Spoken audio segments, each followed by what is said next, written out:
நத்தம் அருகே ஊராளிப்பட்டியில் முத்தாலம்மன் கோவில் கும்பாபிஷேக விழா வெகு சிறப்பாக நடைபெற்றது. திண்டுக்கல் மாவட்டம் நத்தம் வட்டம் அருகே ஊராளிப்பட்டியில் உள்ள முத்தாலம்மன் கோவில் கும்பாபிஷேக விழா நடைபெற்றது.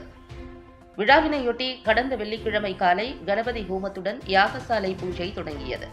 அன்று மாலை முதற்கால யாக பூஜையும் தொடர்ந்து நேற்று முன்தினம் 2ஆம் மற்றும் 3ஆம் கால யாக பூஜைகளும் நடைபெற்றன.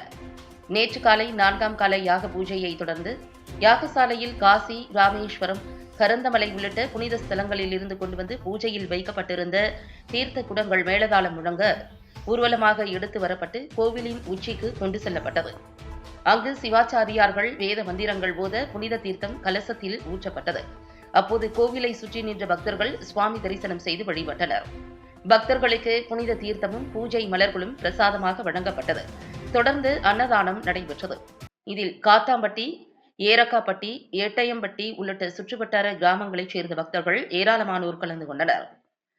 விழாவிற்கான ஏற்பாடுகளை ஊராளிப்பட்டி கிராம பொதுமக்கள் சிறப்பாக செய்திருந்தனர்.